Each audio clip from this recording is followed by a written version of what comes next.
Good morning, students. In our last class, we have discussed an expression for torque as well as we have discussed the angular momentum, right? Now, today we are going to start with our next topic, that is, we have to find out the relation between the angular momentum and the torque acting on the body. So, हम already discuss कर चुके हैं कि angular momentum क्या होता है, also the torque क्या होता है. So now we are going to derive the relation between the tau and L, that is the angular momentum and the torque, right? तो इन दोनों के बीच में हमको रिलेशन निकालना है. How we can find it out? Let us see that. So first of all we know that हमको पता है the expression for L, the capital L, that is the angular momentum. We know that the expression for capital L is equals to R cross P vector, right? Where this R is the perpendicular distance and P vector is the angular momentum, the linear momentum, right? तो ये चीज हमको already पता है. यहाँ पर अगर मैं इस लीनियर मोमेंटम की वैल्यू पुट कर दूं, so I will get the value of the angular linear momentum की वैल्यू पुट कर दूं, so I will get R vector is equals to, we know that linear momentum is equals to m into v, right? यहाँ पे हमको bracket में mention करना पड़ेगा that where P vector is equals to mv, that is mass into velocity. Also हमने यहाँ पे put कर दिया velocity is the vector quantity, that's why I have to write the cross sign here like this. Also I can write this as, by the properties of vector I know that I can write this expression as in this form. Since m जो है वो scalar quantity है, तो m को मैंने बाहर निकाल दिया और r cross v vector I have got from the associative property of the vectors, right? Also give it equation number 1 now. मुझे निकालना है the relation between tau and L. आपको एक चीज पता है बाय न्यूटन का सेकेंड लॉ कि जो फोर्स है वो डायरेक्टली प्रोपोर्शनल होता है rate of change of momentum के, राइट? तो जब लीनियर फोर्स या normal force rate of change of momentum के डायरेक्टली प्रोपोर्शनल होगा, so we can say that जो टॉर्क है वो भी डायरेक्टली प्रोपोर्शनल होगा dl by dt के, राइट? ये चीज भी हम बोल सकते हैं. सो यहां से हमको बेसिकली टर्म मिल गई that is dl by dt. सो मुझे यहाँ पे क्या करना है, टाइम के रिस्पेक्ट में इसको एक बार डिफरेंशिएट करना है. So on differentiating the above equation with respect to t, I will get, I have to write the statement here. On differentiating the equation with respect to t, so what I will get from here, I will get dl by dt is equals to d by dt of the whole expression that I have written here, r vector cross v vector, right? So we have to integrate this term with respect to t, that is the time. So I have to differentiate this term. Now I know one thing कि जो मास है वो constant है and जो constant terms होती हैं वो differentiation से बाहर आ जाती हैं. So that I will gate d by dt is equals to m d by dt of r cross v, right? यहाँ से आपके पास एक एक्सप्रेशन आ गया that is dl by dt is equals to m d by dt of r cross v. और आपको एक चीज पता है दैट यहाँ पे हम प्रोडक्ट ऑफ टू फंक्शंस लगा देंगे, और जब भी हमको दो फंक्शंस का प्रोडक्ट करना होता है सो हम कैसे करेंगे, first function as it is d by dx of second function plus second function as it is d by dx of first function. तो सिंपली हमने जो डिफरेंशिएशन का प्रोडक्ट रूल है वो हमने यहाँ पे लगा दिया and we have got an expression like this, right, as it is being shown here. So here from here we know that dv by dt is what? The rate of change of velocity और आपको पता है जो rate of change of velocity है वो acceleration के equal होता है. Also dr/dt is the rate of change of या डिस्प्लेसमेंट अपॉन में time and it is equals to velocity, right. ये चीज हमको पता है, तो यहाँ से हम ये चीजें, ये जो वैल्यूज हैं वो पुट कर देंगे, so that we will get dl/dt is equals to m I have written as it is, r vector as it is, dv/dt is equals to acceleration, so I have written a as it is, plus v we have written as it is, dr/dt is what, v. तो हमने उसको ऐसा कैसे लिख दिया, m as it is, r dot a.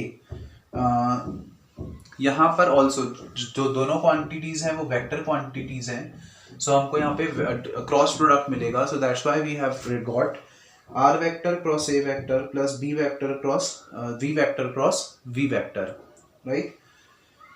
एक चीज और आपको पता है दैट जब भी सिमिलर क्वांटिटीज का क्रॉस प्रोडक्ट होता है तो that is equals to 0, right. As we know that a vector cross a vector is equals to 0, so ये चीज हमको पता है. तो यहाँ से ये वाली जो पूरी टर्म है वो हमारे पास 0 हो गई. सो वी हैव गॉट, यहाँ पे हमको मेंशन करना पड़ेगा that we know that by the property of vectors a vector cross a vector is equals to 0. So that thing we have to mention here and we have mentioned it here. Now आपके पास एक expression आ गया that is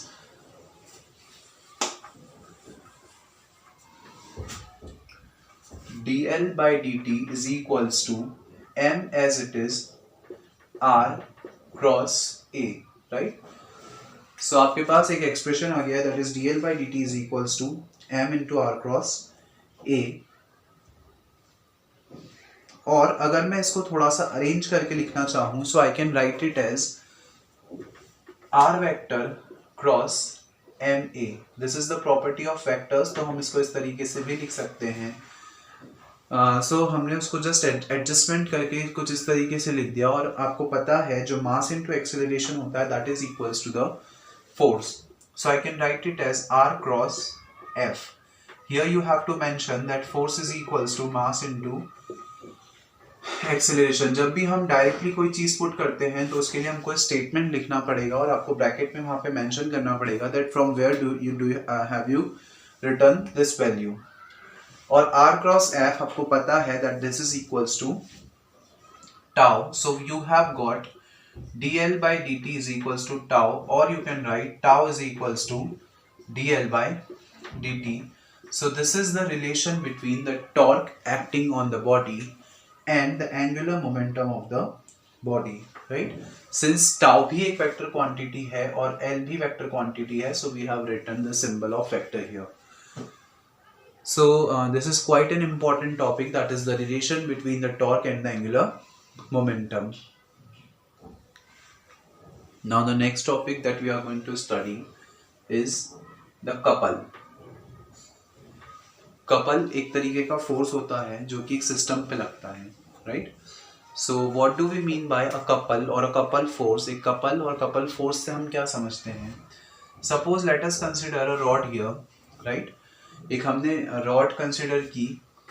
let this point is O, B and C and the length of rod be L, right?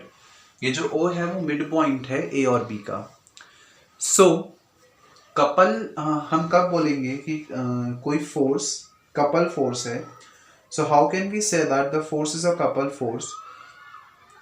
अगर इस rod के ऊपर दो फोर्सेस लग रहे हैं, पहला एट पॉइंट A एंड दूसरा एट पॉइंट B. अगर इस A और B पर दो फोर्सेस लग रहे हैं, the force that is acting on A is in the upward direction and the force acting on B is in the downward direction. मतलब A और B पर जो फोर्स लगे वो जस्ट अपोजिट डायरेक्शन में होना चाहिए एक दूसरे के. अगर A पर ऊपर लग रहा है तो B पर नीचे लगे, और जस्ट उल्टा अगर B पर ऊपर लग रहा है तो A पर नीचे लगे. तो इस तरीके के फोर्स को हम क्या बोलेंगे? Couple force. कपल फोर्स की कंडीशन सिर्फ यही है कि दोनों पर जो फोर्स लगे उसका जो मैग्नीट्यूड हो वो सेम हो. मतलब अगर यहाँ पे 5 न्यूटन का फोर्स लग रहा है तो यहाँ पे भी 5 न्यूटन का फोर्स लगना चाहिए, और जस्ट उल्टा मतलब दोनों साइड जो है वो सेम अमाउंट ऑफ फोर्स लगे और दोनों का डायरेक्शन जो है वो अपोजिट हो। अब अगर इस तरीके का कोई फोर्स इस पर लगेगा तो क्या होगा, बी जो है वो ऊपर जाएगा और ए नीचे आएगा और इस तरीके से ये जो बॉडी है वो रोटेट करेगी, राइट। सो जो कपल है वो बेसिकली किसी बॉडी के रोटेशन के लिए लगाया जाने वाला फोर्स हम कह सकते हैं। कपल की सिर्फ यही दो कंडीशंस हैं, दैट इज ए और बी पर जो फोर्स लगे उन दोनों का डायरेक्शन अपोजिट होना चाहिए और दोनों का जो मैग्नीट्यूड है वो सेम होना चाहिए। सो अगर हम बात करें इसके डायमेंशनल फॉर्मूला और इससे रिलेटेड एक टर्म आती है हमारे पास मोमेंट ऑफ कपल। जैसे हमने मोमेंट ऑफ फोर्स पढ़ा है दैट इज टॉर्क, तो वैसे ही मोमेंट ऑफ कपल होता है। Moment of couple is equals to, moment of couple के लिए हमारे पास फॉर्मूला होता है एनी वन फोर्स। चूंकि दोनों फोर्स की वैल्यू सेम है तो आप दोनों में से कोई भी एक फोर्स ले सकते हैं, any one force into the distance between the A and B.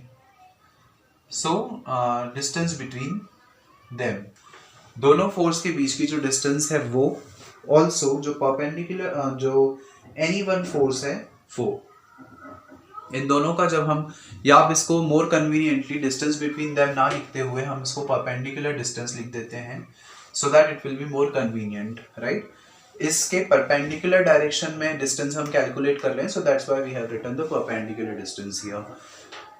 So moment of torque is equals to any one force into the momentum। इसको भी हम टाउ से डिनोट करते हैं बिकॉज इसके कारण भी जो है वो रोटेशनल मोशन ही हो रहा है और रोटेशनल मोशन जिस फोर्स के कारण होता है उसको हम टाउ से डिनोट करते हैं। ये चीज हमको पता है, right. So tau is equals to, आपके पास आ गया force into perpendicular distance. Force के लिए मैंने लिख दिया F, परपेंडिकुलर डिस्टेंस के लिए I have written D here. इसके डायमेंशनल फॉर्मूला की अगर बात करें so tau is equals to, force का dimensional formula mlt inverse square. Displacement के लिए आई हैव रिटन, या परपेंडिकुलर डिस्टेंस के लिए I have written L here. And what do we get from here, ml square t inverse square. This is the dimensional formula of the torque, sorry couple, moment of couple. अगर इसकी SI unit की हम बात करें so force की SI unit होती है newton, displace perpendicular distance की एसआई यूनिट होती है metre. So you have got newton metre as the SI unit of the couple. Couple की एसआई यूनिट हमारे पास आ गई न्यूटन मीटर। नाउ अगर हम इसके लिए एक एक्सप्रेशन डिराइव करें कपल के लिए, so what can be that expression, that thing we are going to see here. Let मैं यहाँ से एक लाइन ड्रॉ करूँ, that line will join these two points such that give it name as CD। यहाँ पर एक angle बन रहा है और जो एंगल बन रहा है उसको हमने नाम दे दिया थीटा, राइट। जो एंगल बन रहा है that angle be called as the theta। so यहाँ से अगर मैं इस triangle, I am talking about the triangle AOC, अगर मैं इस ट्राइंगल AOC में साइन थीटा की वैल्यू निकालना चाहूँ, so I know that sine theta is equals to perpendicular upon में हाइपोटेनियस, राइट। सो यहाँ पे हम अगर ये अप्लाई कर देंगे सो वी विल गेट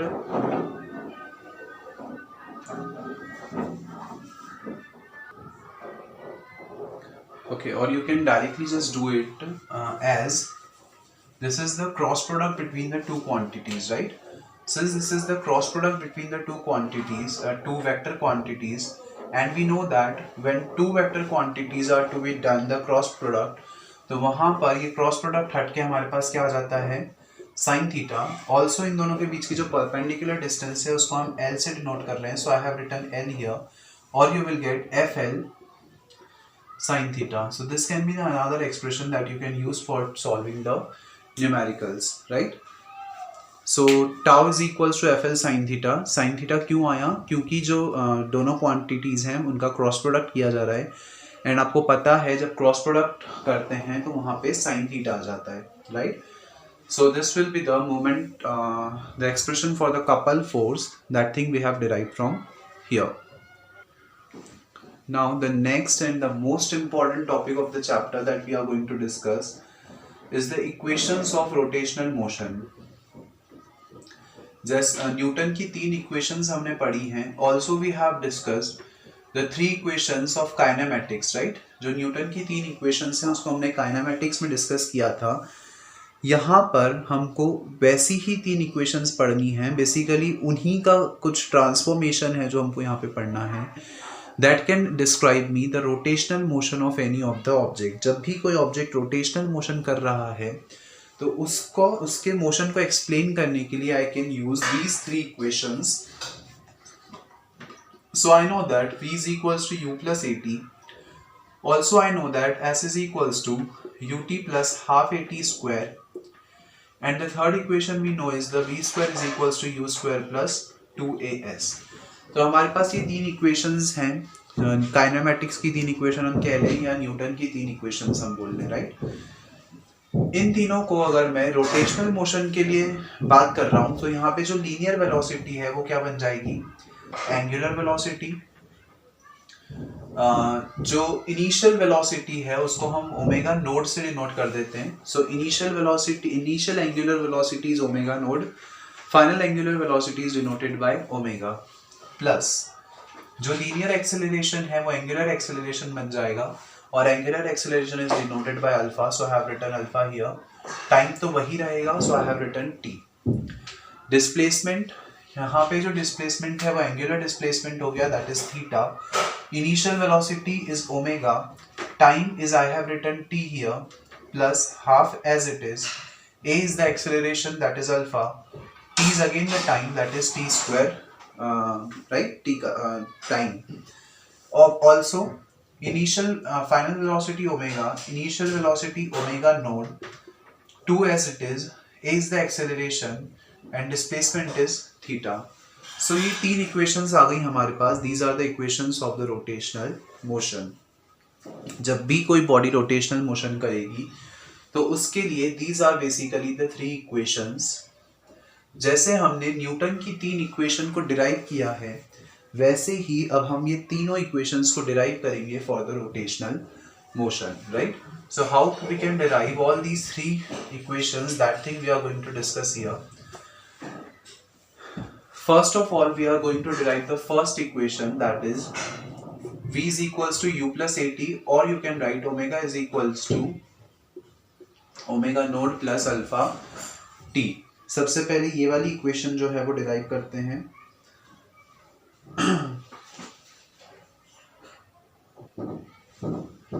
पहले हम इनको सिंपल अलजेब्रा से प्रूव करेंगे और उसके बाद we will solve these 3 equations by the calculus method, right. So generally जो कैलकुलस मेथड है वो पूछी जाती है और वी कैन से दैट जो 11th का लेवल है उसके अकॉर्डिंग कैलकुलस मेथड से पूछेंगे, बट हमको पता होना चाहिए the basic method also to derive these 3 expressions, right. So सबसे पहले अगर हम बात करें, so we know that students the angular acceleration is equals to the rate of change of velocity। अगर हम बात कर रहे हैं rate of change of velocity, इसका मतलब we are calculating the change in velocity, or you will get, you can say the final velocity minus the initial velocity upon में जो time लगा that time, right। So we can say that the alpha is equals to omega minus omega naught by t। जैसे हम linear के case में बात करते हैं v minus u by t, a is equals to v minus u by t। Similarly मैंने यहाँ पे कुछ नहीं किया, उसी में जो सिंबल्स हैं उनको अपनी अपनी अप्रोप्रिएट प्लेसेस पर पुट कर दिया है, राइट। सो यहाँ से अगर मैं इस t को इधर भेज दूँ, so I will get omega minus omega naught is equals to alpha t। और you can say that this omega को जब आप इधर भेजोगे, so you will get omega is equals to omega naught plus alpha t, and this will be your first equation of motion, that is v is equals to u plus at, or omega is equals to omega naught plus alpha t. The second equation that we have is s is equals to ut plus half at, or you can write it as theta is equals to omega naught t plus half alpha t square, right। So theta is equals to omega naught t plus half alpha t square। इसको भी जब हम solve करेंगे, so we know that जो average velocity होती है, average velocity is equals to initial plus final divide by 2। Average हम ऐसे ही कैलकुलेट करते हैं, इनिशियल और फाइनल को ऐड करके अगर मैं डिवाइड बाय 2 कर दूं तो that will be the average velocity. right? Also by first equation I know that this omega is equals to omega naught plus alpha t. तो मैं यहाँ पर इस ओमेगा की जगह पे ओमेगा की वैल्यू पुट कर दूं, so I will get omega naught plus alpha t upon में 2, और I will get 2 omega naught plus alpha t by 2. This is the x value for average velocity that I have got from here, right? Also आपको पता है this average velocity is equals to displacement upon में time. और यहाँ से अगर हम displacement की वैल्यू निकालें तो डिस्प्लेसमेंट कितना हो जाएगा, एवरेज वेलोसिटी इनटू टाइम. और यहाँ पर अगर मैं इस एवरेज वेलोसिटी की वैल्यू पुट कर देता हूँ, so that I will get theta is equals to 2 omega naught plus alpha t divided by 2 into t I have written over here, right. So इस तरीके से हमने जस्ट उसकी जो वैल्यू है वो यहाँ पे पुट कर दी. इसके बाद अगर हम इसको सॉल्व कर लें, so we will get T का पहले अंदर मल्टीप्लाई कर देते हैं प्लस ये टी जो है अंदर मल्टीप्लाई हो गया, plus I have written alpha T square by 2. ये 2 से 2 cancel and you will get theta is equals to omega naught T plus half alpha T square. This is the second equation of motion that you have got from here, right. तो जैसे हमने first equation निकाली, the same way हमको second equation भी निकालनी है, and that will be omega naught T plus half alpha T square. Second equation भी निकल गई. अब अगर हम लोग थर्ड इक्वेशन निकालना चाहें, so how we can find out the third equation of the motion that we are going to see discuss here. v square is equals to u square plus 2as, right? Or you can write omega square is equals to omega node square plus 2 alpha theta. इसको भी prove कर लेते हैं. कैसे prove करेंगे? सबसे पहले हमको फर्स्ट इक्वेशन से पता है that omega is equals to omega naught plus alpha T. Omega is equals to omega naught plus alpha T. अगर मैं दोनों साइड स्क्वायर कर दूं, so that I will get on squaring both the sides, right. हमारे पास एक expression आ जाएगा that is omega square is equals to omega naught square plus 2 omega naught alpha theta plus alpha square T square, right. हमने just उसको square कर दिया है and we have just put the values there. Now अगर मैं इन दोनों equations में से 2 अल्फा कॉमन ले लूं, इन दोनों टर्म्स में से 2 अल्फा कॉमन ले लूं, बिकॉज आपको पता है कि जो लास्ट है आपको वहां पे अल्फा 2as चाहिए होता है. सो हमने कॉमन ले लिया, हमारे पास बच गया omega naught T plus alpha. अच्छा, टी भी यहाँ से कॉमन ले लेते हैं, बच क्या गया है यहाँ पे omega naught T plus alpha T. This thing we have got from here, right. Also एक चीज हमारे पास यहाँ से आ जाएगी, वी नो दैट. अच्छा, सिंस टी आपने यहाँ से कॉमन लिया है, सो टी जो है वो बाहर चला गया. You have got omega naught plus alpha T, और आपको न्यूटन के फर्स्ट लॉ से पता है that this is equals to Newton के फर्स्ट लॉ से नहीं, sorry, first equation of rotational motion से आपको पता है that this term is equals to omega, right. First equation से हमको ये चीज पता है, तो हमने यहाँ पे लिख दिया ओमेगा. ऑल्सो आपको एक चीज पता है that angular velocity is equals to displacement upon में टाइम. सो मैं इस ओमेगा को लिख सकता हूँ थीटा अपॉन में टी. इस टी से मैंने ये टी कैंसिल कर दिया, और I have got from here omega square is equals to omega naught square plus 2 alpha theta, and this will be the third equation of the rotational motion that we have got from here, right. So इस तरीके से हम तीनों equations को prove कर सकते हैं. The first equation that is omega is equals to omega node plus alpha t.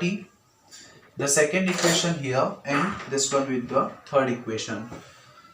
These three equations are important. इनको कैलकुलस मेथड से डिराइव करना is more important. That how we can derive these 3 equations with the help of calculus method, that we will see in our next class. So that's all for today. Thank you.